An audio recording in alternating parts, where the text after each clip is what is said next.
Hey everyone, it's Mike Andes, and today we are going to be talking about 3 ways you can grow, not just grow, but double your business as we head into the new year. It's about to be, it is 2020, we just started 2020, but how can you double the size of your business this coming year? 3 actionable out-of-the-box tips for you today is what I'm going to be sharing. Before we get into today's show, a big thank you to today's sponsor, which is Gusto. If you haven't already, go to gusto.com/bootcamp.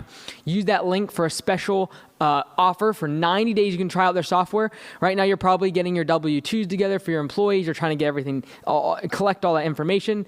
That's time that needs to be spent on a whole lot more other things like we're going to be talking about today, not collecting paperwork and running payroll. Spend the $6, $9, $10 a month, whatever it is, and allow a software like Gusto to take over and make sure those things are done to code and that they're done quickly and efficiently. So check it out today. Go to gusto.com/bootcamp. All right, without any further delay, we are talking about the 3 things that you can do this year to double the size of your business. Now, when I was thinking about these, there's probably, you could come up with 100 of these, and I've probably mentioned a lot of tips and things on the show. However, I wanted to give kind of 3 kind of things that you might not hear about, kind of out of the box, a little bit out from left field, but things that I instantly thought of when I thought about someone, because I had someone ask me this morning, how can I double my business in 2020? And usually you just kind of chuckle and laugh and say, work hard, blah, blah, blah. But I was like, what would I think if someone needed answers on that? What would I give in terms of an answer? Number 1, take a pay cut. Take a pay cut and use that money to hire someone to do your job. Take a pay cut. Now, if you're a business owner, what that means when you take a pay cut is means you take less money from the business. In order to take less money from the business means you need to downsize your personal expenses. Maybe that means downsize your house, your car, go on 1 vacation instead of 5.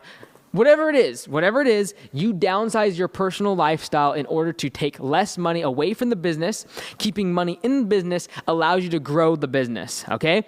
Money is required. Cash is required for growth. I've always said it before, growth sucks cash. Those 3 words you must remember when your business is scaling. There's a reason why Uber and all these massive tech startups lose money every single quarter because they're growing so fast, but growth sucks cash. Remember those 3 words if you're really trying to double your business. You cannot double your business. Let me take that back. It's rare to double your business and be super profitable and have massive margins and have the most profitable year ever, and yet you've been plateau in terms of revenue and all of a sudden double and your profit margins go up.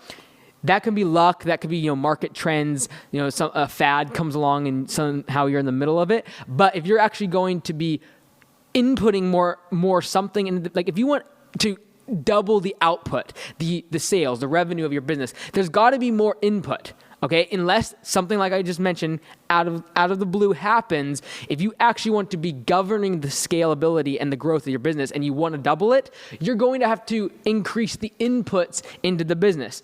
And this is what I like to think about. Every single dollar that I can save personally and keep in the business usually is going to give me a 5, 10, 20 times multiple. So if I can save $1 today, and save that dollar for a year by keeping it in the business, that dollar is going to probably be $5, $10, $20 next year. That's the power of small business, is because it's so scalable. You literally take a couple $1,000s and make it into a $200,000 business. That's a huge return on investment. You can't get that kind of return on investment in the stock market. 2019 was one of the best years of the stock market for the S&P 500, NASDAQ, Dow, all of that. However, $1 spent there might have doubled if you were lucky last year. $1 spent in your business, you can get 5, 10, 20 times multiple if you actually use that money appropriately and the input is going into a machine. Like, your business should be looked at as a machine to grow money. So you input money, it grows in your business, and it should be exporting. It should be outputting more money. And so but the problem is a lot of business owners, they take so much money on the front side. They're taking so much money from the business before it even goes into the business. And when I say into the business, I mean marketing, investing in the business, investing in equipment, investing in growth, expansion, hiring more people. So what do you need to do? You take a pay cut so less money goes down to you personally. More money goes into the input of the business, allowing you to hire another person that allows you to get out of like the mundane role or whatever, something that is holding you back from focusing on sales and hiring. And then you focus on those things, that's going to lead to growth. That's going to increase the engine. That's going to increase the output. But the number one thing you have to do is take a pay cut. And in order to do that, you have to reduce your personal expenses, and that will help you grow your business. All right. The number one reason I attribute to quickly scaling businesses, being able to play like I do with multiple companies and things, the number one reason, when I look back in 10 years, will be that I reduced my personal expenses to almost nothing in order to be able to invest all the money into the companies and allow them to grow and thrive. And when they have down months, it's okay because like I'm not taking money off the top, and not even down months, when I need to pour money into the business and lose money on paper, but you're investing into the company where you're buying CapEx, like capital expenditures, or you're buying out a company, or investing in marketing or in people or in training. Those are all investments, and you lose money on that month or that quarter or that year, but you know that in the long run it's going to make money. You can't do those things if you're sucking money into your really nice car or your really nice house or going on these crazy vacations or whatever. So there's a balance. I'm not saying you need to live on nothing, but I just feel like a lot of times we as business owners feel like we need to have some sort of perception of being a business owner, and therefore we get a truck that's twice as expensive we should buy. We get a house that's twice the size as we really need. And those are things that we can cut back on, invest into the business, and have a much higher return down the road if we're just patient. Number 2, if you want to double your business this year, is invest in brand over marketing. Let me actually show you something here if you're watching the video. This right here is investing in branding over marketing. All right. So this is the book that I authored this past year, and it is called Local Leaders: Entrepreneurial Stories Behind Whatcom County's Iconic Brands and Small Business Owners. Try to show this to this line right here is because it's literally straight from Amazon. It says not for resale, and it is just for author. It's an author copy. You can buy this on Amazon if you want, but really it's for Whatcom County where we have our local shop. And you can see this is branding, okay? So this costs money. This probably costs me, I want to say $5,000 to $7,000 to produce, to get this all made, I interviewed them, put this all together, designed, whatever, probably $5,000 to $7,000 plus my time. I interviewed 8 different businesses in our local area that are kind of iconic to our county, and I put them into a book. And now this is branding, all right? It has a big Augusta, Max, our mascot, on there. So that's branding right there. It has my story. The first chapter is my story of how I started Augusta Lawn Care. This is branding. I didn't go out and spend marketing dollars on newspapers or flyers or on Facebook ads or on Google ads. This is branding, all right? This is going to create something that will live forever. Once I've paid it, it just lives forever. Like, this will always bring us new leads, more awareness, and people will buy from us. Like, the greatest return on investment, and the lowest customer acquisition cost is going to come from someone that reads this book and becomes a customer. Because literally, you know why? Because the customer acquisition cost is negative. They are paying me to get this book. They're going to read this book.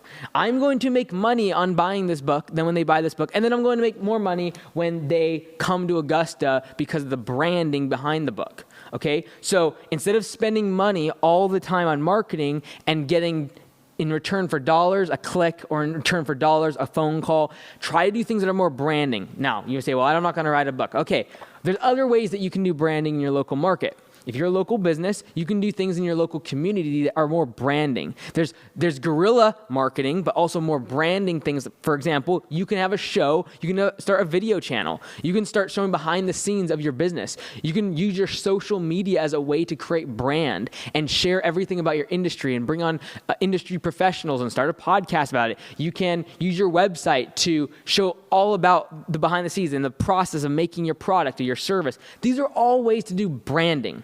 You don't have to pay anymore. How I kind of look at branding is you usually have to pay for something, or you do something. There's some sort of input for a while, whether it be labor, time, money, whatever. But then it lives forever. With marketing, you got to pay for someone to click, and then guess what? Then the next time someone comes along, you got to pay to click for them to click again. And then as soon as you take away your marketing budget, no more clicks. With this, it lives forever. It's a one-time shot. Okay, so these are the kind of things that I'm looking for in terms of branding. These can be things that you do within your community. These can be JVs, joint ventures that you do with other competitors, whatever it might be. Branding is where you want to be at. It's a lowest customer acquisition cost, and it's going to be the thing that's going to be the most stable and the thing you're going to depend on in the future if you really want to grow your business quickly. Because guess what? If you depend on customer acquisition cost of any dollar amount, it's great because you can pump money in and get leads and customers out. That's fantastic. Until the math doesn't work out anymore. Right? Until the click costs too much, until a competitor outprices or outbids you on that click, or the cost of the mailer goes up, whatever it might be. Until that happens, it's all fine and dandy, but this won't go away. Branding doesn't go away.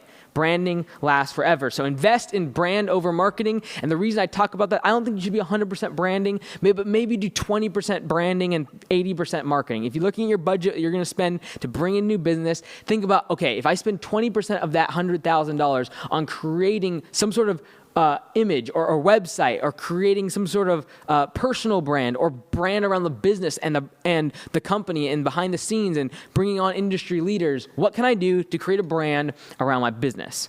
Okay. Number 3, if you want to double the size of your business this year, save cash and buy out a struggling competitor. All right, this is something I don't talk a lot about, but Augusta Lawn Care locally has probably grown on average 10 to 20% every year.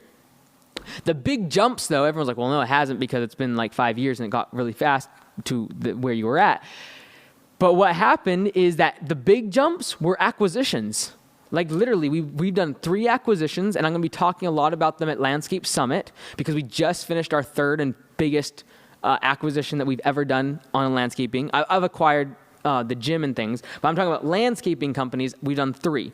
We did a really, really small one, a mid-sized one. We just finished a really, really big one. And so I'm going to be talking about a lot about that at the Landscape Summit. So if you're a landscaper, you definitely want to be there.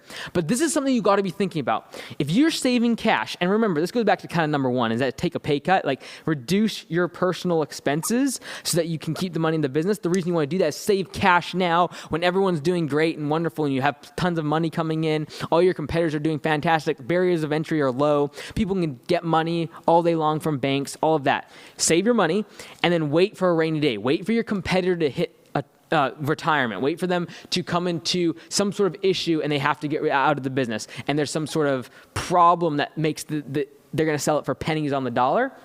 That's the time that you definitely want to have money in the bank, cash saved up. So that's why I'm a big advocate of, like, you save your money. I hate cash. Like, cash is a depreciating asset. It becomes worth less and less as time goes on. I want to get rid of cash. I want to invest in real tangible assets like businesses and real estate and things like that. However, I want to be saving cash so that when a local competitor does go down, I have the money to step in, give the cash right away, and get that acquisition. So we just finished one right now. We're going to be talking a lot about it in a couple weeks at Landscape Summit. But this is something you have to think about. Save your cash. You have like maybe 10 competitors in your local market. Maybe you have 50. Maybe you have 1 or 2. You've got to be saving cash because if there's ever a rainy day and they go up for sale, you can buy them for pennies on the dollar if you have cash because you move fast. The reason we just got this recent acquisition is because I was able to move fast. There was cash in the bank. We had saved up for something like this, and we were able to, spring on the opportunity, take it, and like massive, like the amount that we paid versus the value that we will make this business into by making the systems better, changing a few different things. Like, it is incredible. That one acquisition literally probably increased the value by like 10 times what we paid for it instantly.